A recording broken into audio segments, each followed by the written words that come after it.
Assalamualaikum students, how are you all? Today we are going to learn about production of X-rays. आज हम पढ़ेंगे production of X-rays के बारे में, जो कि हमारे पास रेडियोलॉजी सेमेस्टर 4 में पेपर ए में हमारे पास एक टॉपिक है प्रोडक्शन ऑफ एक्सरेज, कि हमारे पास एक्सरेज जो है वो किस तरह प्रोड्यूस होंगे। तो अगर प्रोडक्शन की हम बात करें, ये हमें क्या कहता है, when electrons accelerate from the cathode to the anode target 3 effects take place.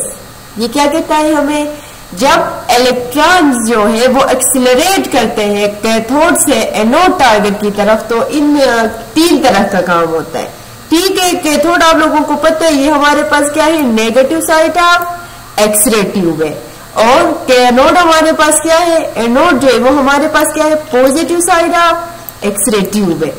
ठीक है, तो जब यहाँ पे हमारे पास एनोड है, यहाँ हमारे पास क्या है, कैथोड है। कैथोड से जब इलेक्ट्रॉन्स एक्सेलरेट करते हैं किसकी तरफ, एनोड की तरफ आते हैं, देन क्या होता है, इसमें 3 तरह के काम होते हैं। क्या होता है, एक तो हमारे पास प्रोडक्शन ऑफ हीट होता है, यानी फर्स्ट में हमें क्या कहता है, यानी इसमें हमारे पास हीट प्रोड्यूस होता है। ठीक है, सेकंड में क्या कहता है, फॉर्मेशन ऑफ कैरेक्टरिस्टिक एक्सरेज, हमारे पास क्या बन जाते हैं, कैरेक्टरिस्टिक एक्सरेज बन जाते हैं, एंड ब्रेमस्ट्रालिंग एक्सरेज। ठीक है, जब इलेक्ट्रॉन्स कैथोड से एनोड टारगेट के साथ हिट करते हैं, तो फिर इसमें हमारे पास 3 तरह का अमल होता है। एक तो हमारे पास हीट प्रोड्यूस होता है, सेकेंड वन हमारे पास बन जाते हैं क्या, कैरेक्टरिस्टिक एक्सरेज, और थर्ड वन क्या बन जाते हैं, हमारे पास ब्रेमस्ट्रालिंग एक्सरेज बन जाते हैं। ठीक है, तो approximately 99% of the kinetic energy of electron is converted into heat and 1% of electron kinetic energy is used for the production of X rays. इसमें क्या होता है, ये जो इलेक्ट्रॉन्स है जो कि कैथोड से एनोड की तरफ आ रहे होते हैं, उनकी एनर्जी 99% किस में कन्वर्ट होता है, हीट में। ठीक है, ये बात आप लोग याद रखें, ये आप लोगों का एमसीक्यू पॉइंट भी हो सकता है। तो इसमें क्या होता है, जब इलेक्ट्रॉन्स आते हैं एनोड की तरफ, तो इलेक्ट्रॉन्स की जो काइनेटिक एनर्जी है वो 99%, यानी 100 में से 99% वो किस में कन्वर्ट होता है, हीट में कन्वर्ट होता है। और इन इलेक्ट्रॉन्स की जो एनर्जी का 1% होता है वो यूज होता है किस लिए, use for production of X rays, यानी इलेक्ट्रॉन्स की 1% एनर्जी जो है वो हमारे पास यूज होता है किसके लिए, एक्सरेज प्रोडक्शन के लिए। तो हमारे पास 3 बातें आ गई। ठीक है, एक तो हमारे पास एक्सरे ट्यूब में क्या हो गया, हीट प्रोड्यूस हो गया, दूसरी बात हमारे पास क्या बन गए, कैरेक्टरिस्टिक एक्सरेज बन गई, और तीसरा क्या, ब्रेमस्ट्रालिंग एक्सरे बन गई। कब बन गए, जब इलेक्ट्रॉन्स आके एनोड के साथ टारगेट के साथ इंटरेक्ट करते हैं, देन हमारे पास ये क्या होता है, 3 तरह का प्रोसेस होता है, हीट प्रोड्यूस होगी, कैरेक्टरिस्टिक एक्सरेज बन जाएंगे, और ब्रेमस्ट्रालिंग एक्सरेज बन जाएंगे। और इलेक्ट्रॉन्स जो है जो कि आ रहे हैं कैथोड से एनोड की तरफ, इनकी जो काइनेटिक एनर्जी है वो 99% किस में कन्वर्ट होगी, हीट में होगी, और इनका जो 1% रहता है वो हमारे पास प्रोडक्शन ऑफ एक्सरे के लिए क्या होगा, यूज होगा। ठीक है, तो अब ये तो हो गई हीट की बात। अब हम बात करेंगे कैरेक्टरिस्टिक एक्सरेज की, कि कैरेक्टरिस्टिक एक्सरेज जो है वो हमारे पास कौन से एक्सरेज है। ठीक है, तो अगर कैरेक्टरिस्टिक एक्सरेज की हम बात करें, ये हमें क्या कहता है, characteristic X rays are produced when an electron ionize an inertial electron of a target atom, यानी इसमें क्या होता है, कैरेक्टरिस्टिक एक्सरेज कब प्रोड्यूस होंगे, ये तब प्रोड्यूस होंगे जब क्या करता है, when an electron ionize an inner shell of, यानी inner shell electron of target atom. ये कब प्रोड्यूस होंगे, जब इलेक्ट्रॉन आके टारगेट के इनर्शियल में इलेक्ट्रॉन को आयोनाइज करेगा। आयोनाइज का मैंने आपको बताया, ये क्या था हमारे पास, ये एटम है, रिमूवल ऑफ जो इलेक्ट्रॉन होता है, यानी यह यहाँ आके क्या करेगा, यहाँ पे इलेक्ट्रॉन है, इसको क्या करेगा, रिमूव करेगा। कौन से शेल से करेगा, इनर शेल से करेगा। फिर हमें क्या कहता है, as the inner shell void is filled a characteristic X ray is emitted. जब अब इस इमेज की तरफ आ जाए, देखिए ये हमारे पास क्या है, ले इसको कि ये जो जा रहा है ये हमारे पास क्या है, इलेक्ट्रॉन है। ये जाके इंटरेक्ट करता है किसके साथ, इनर शेल के साथ। इनर शेल से जब इंटरेक्ट करेगा तो ये क्या आयोनाइज करता है एटम को। किस तरह आयोनाइज करेगा, ये रिमूव करेगा यहाँ से इलेक्ट्रॉन को।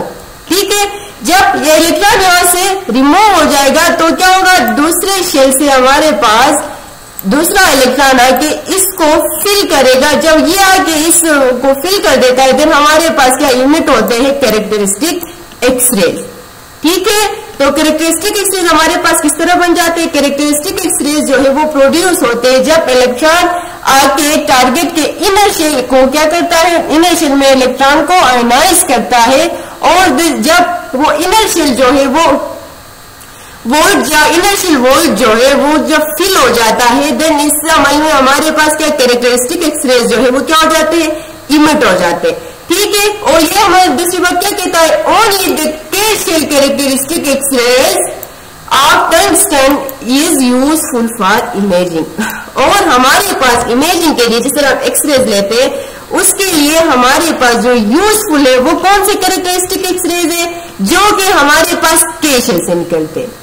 ठीक है, एटम के स्ट्रक्चर में मैंने आप लोगों को बताया है, यानी हमारे पास ये एटम है, इसमें क्या होते हैं, शेल्स होते हैं। शेल में हमारे पास इलेक्ट्रॉन्स रिवॉल्व कर रहे होते हैं। ठीक है, तो ये हमारे पास क्या है, के शेल है, ये एल शेल है और ये एम शेल है। ठीक है, तो ये क्या कहता है कि only the K shell characteristic X rays of tungsten is useful for imaging. यानी टंगस्टन हमारे पास वो मटेरियल है जो कि एनोड में हमारे पास यूज होता है। ठीक है, तो ये क्या है, टारगेट मटेरियल में यानी हमारे पास क्या यूज होता है, टंगस्टन यूज होता है।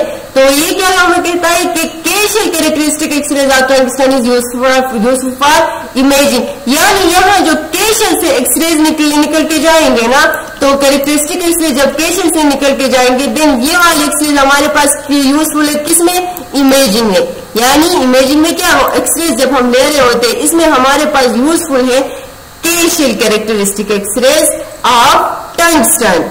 ठीक है, टंगस्टन के शेल में जो कैरेक्टरिस्टिक एक्सरेज प्रोड्यूस होंगे वो हमारे पास यूजफुल होते हैं किसमें, इमेजिंग में यूजफुल होते हैं। ठीक है, तो ये था हमारे पास कौन सा वाला, कैरेक्टरिस्टिक एक्सरेज। कैरेक्टरिस्टिक एक्सरेज कब प्रोड्यूस होंगे, जब इलेक्ट्रॉन आके इंटरेक्ट करता है इनर शेल के साथ और inner shell of target atom के साथ, और उसको क्या करता है, आयोनाइज करता है। आयोनाइज जब कर लेता है फिर क्या होता है, द इनर शेल वॉल जो है वो फिल हो जाता है। जब वो फिल हो जाता है देन यहाँ से हमारे पास क्या इमिट होगा, कौन सा वाला एक्सरे, कैरेक्टरिस्टिक एक्सरेज इमिट होंगे। ठीक है, अब हम बात करेंगे ब्रेमस्टार्लिंग की। ब्रेमस्टार्लिंग का वही बात कि मतलब हमारे पास 3 तरह का इफेक्ट होता था, किसमें, एक्सरे ट्यूब में। एक होता थी production of heat, second one क्या था, formation of characteristic X-rays and formation of bremsstrahlung X-rays. तो ब्रेमस्टार्लिंग की अगर हम बात करें, ब्रेमस्टार्लिंग का मतलब है क्या, स्लो डाउन।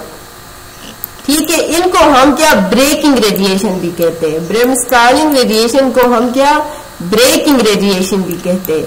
ठीक है, तो इसका मतलब ही है क्या, स्लो डाउन।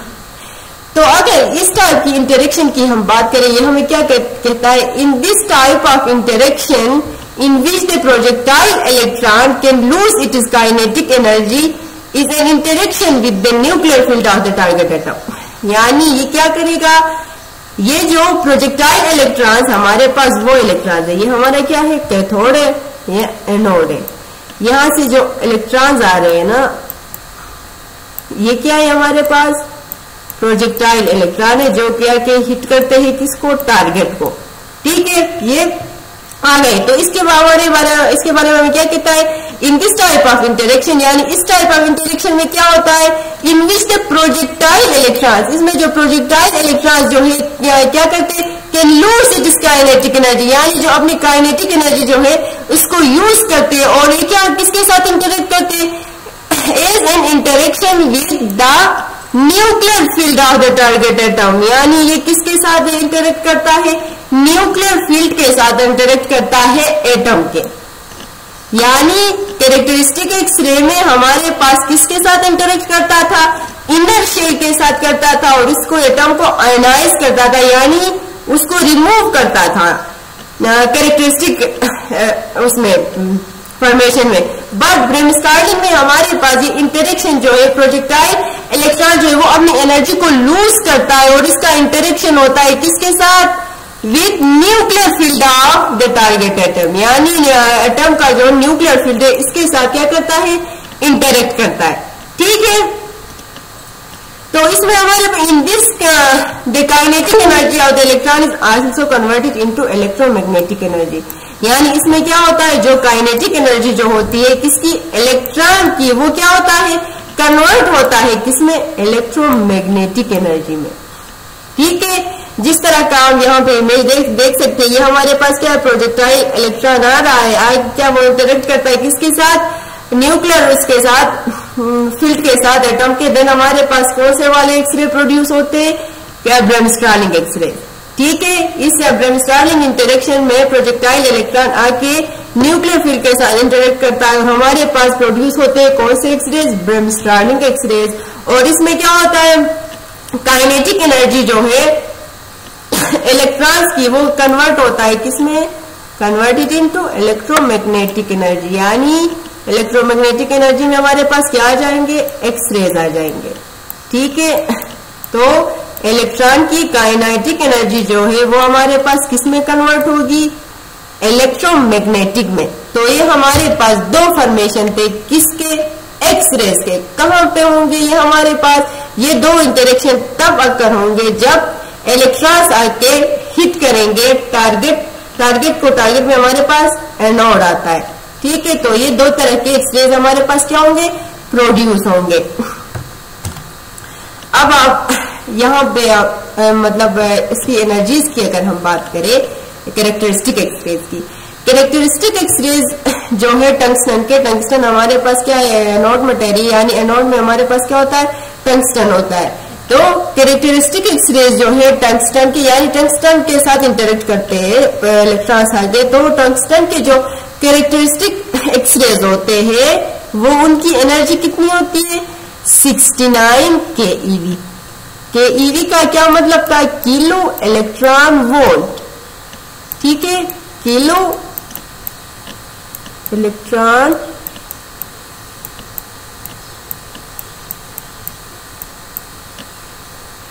वोल्ट। ठीक है, तो ये क्या हमारे पास, ये न्यूक्लियर मेडिसिन और रेडियोलॉजी की इमेजिंग में हमारे पास एनर्जी की जो यूनिट है वो क्या है, केवी है। ठीक है, तो कैरेक्टरिस्टिक टंगस्टन से जो कैरेक्टरिस्टिक एक्सरेज प्रोड्यूस होंगे, यानी ये हमारे पास टंगस्टन है, इससे जो कैरेक्टरिस्टिक एक्सरेज जो है वो प्रोड्यूस होंगे, तो उनकी एनर्जी जो है वो हमारे पास 69 keV होगा, यानी 69 किलो इलेक्ट्रॉन वोल्ट होगा। बट अगर हम टंगस्टन के ब्रेमस्टार्लिंग एक्सरेज की बात की जाए, जो ब्रेमस्टार्लिंग एक्सरे की हम एनर्जी की बात करें, तो उनकी एनर्जी कितने, अप टू 100 keV, यानी कितना होगा, 100 keV तक किनकी एनर्जी होगी, ब्रेमस्टार्लिंग एक्सरेज जो है टंगस्टन से जो फॉर्मेशन होती है ब्रेमस्टार्लिंग की, उनकी एनर्जी जो है, एनर्जी रेंज जो है वो कितनी होगी, अप टू 100 keV होगी। ठीक है, तो अब दूसरी बात ये हमें क्या कहता है, about 50% of the X ray beam is characteristic, यानी हमारे पास यहाँ पे क्या हो गए, ये हमारा क्या है, एक्सरे ट्यूब है। ठीक है, ये यहाँ पे हमारा कैथोड है, ये हमारा एनोड है। ठीक है, यहां से इलेक्ट्रॉन्स आगे, प्रोजेक्टाइल इलेक्ट्रॉन्स आगे, और ये टकरा गए किसके साथ, एनोड के साथ। एनोड के साथ जब ये टकराते हैं, फिर से वो दोहरा रही हूं, ये क्या हमारे पास तीन तरह का इफेक्ट होता था, फॉर्मेशन ऑफ हीट होता था, हीट, सेकेंड वन क्या है, formation of characteristic X-rays and formation of bremsstrahlung X-rays. तो जब कैथोड से ये इलेक्ट्रॉन्स आके हिट करते हैं एनोड को, तो इसमें हमारे पास जो कैरेक्टरिस्टिक एक्सरेज निकलते हैं, मतलब टंगस्टन से, उनकी एनर्जी हमारे पास कितनी हो गई, 69 केवी हो गए, बट जो ब्रह्मस्टार्लिंग एक्सरेज है उनकी एनर्जी जो है वो कितनी 100 केवी। और ये हमें क्या कहते हैं, about 50% of the X ray beam is characteristic, यानी यहाँ से टकरा जाने के बाद एक्सरेज प्रोड्यूस हो गए ना, यानी यहाँ से हमारे पास विंडो से एक्सरेज निकल के आ जाएंगे, नीचे पेशेंट के साथ इंटरेक्ट करेंगे, तो ये हमारे पास क्या है, एक्सरे बीम है। इसको हम क्या नाम देंगे, ये एक्सरे बीम है, ठीक है। तो एक्सरे बीम का जो 50% है एक्सरे बीम, यानी ये हमारे पास एक्सरे ट्यूब से आके नीचे पेशेंट के साथ क्या करना होता है, इनमें टकराना होता है, ठीक है। नीचे पेशेंट है, तो इसमें क्या होता है, तो ये जो 50% है एक्सरे बीम वो हमारे पास क्या है, कैरेक्टरिस्टिक है, ठीक है। ये आप लोगों का एमसीक्यू पॉइंट भी हो सकता है। तो इसमें हमारे पास 50% जो है ये हमारे यानी दो एक्सरेज प्रोड्यूस हो गए, एक है हमारे पास ब्रह्मस्टार्लिंग, सेकेंड वन जो क्या था वो कैरेक्टरिस्टिक। तो एक्सरे बीम में जो एक्सरेज होते हैं वो हमारे पास 50% कौन से होंगे, कैरेक्टरिस्टिक होंगे, एंड रिमेनिंग इज ब्रह्मस्टार्लिंग, और जो रिमेनिंग होंगे वो हमारे पास कौन से है, ब्रह्मस्टार्लिंग है। यानी ये हमारे पास क्या है, एक्सरे ट्यूब है, ये हमारे एक्सरे ट्यूब का विंडो है, यहां से निकलेंगे क्या, एक्सरे बीम निकलेगा। जब इलेक्ट्रॉन्स आके हिट करेंगे एनोड को, यहां से क्या बीम निकलेगी, किसकी, एक्सरेज की बीम है। तो इस बीम की अगर हम बात करें ना, तो ये क्या है, इसमें हमारे पास होंगे 50% जो है वो हमारे पास कितना होगा, कैरेक्टरिस्टिक होंगे, कैरेक्टरिस्टिक एक्सरेज। लेकिन जो रिमेनिंग है वो हमारे पास कौन सा होगा, ब्रह्मस्टार्लिंग एक्सरेज होंगे, ठीक है। एक्सरे बीम में 50% कैरेक्टरिस्टिक एक्सरे होंगे, और जो रिमेनिंग है वो हमारे पास कौन सा है, ब्रह्मस्टार्लिंग एक्सरेज होंगे। तो ये था हमारे पास क्या, प्रोडक्शन ऑफ एक्सरेज की हम बात कर रहे थे। तो दो तरह के एक्सरेज हमारे पास प्रोड्यूस होते हैं, एक है हमारे पास कैरेक्टरिस्टिक, सेकेंड वन हमारे पास क्या है, ब्रह्मस्टार्लिंग है, ठीक है। तो आज आएगा के लिए इतना ही। तो आई होप आप लोगों को समझ आ गया होगा, और अगर आप लोगों को कोई क्वेश्चन है तो आप कमेंट सेक्शन में पूछ सकते हैं, ठीक है। तो थैंक यू सो मच सुनने के लिए।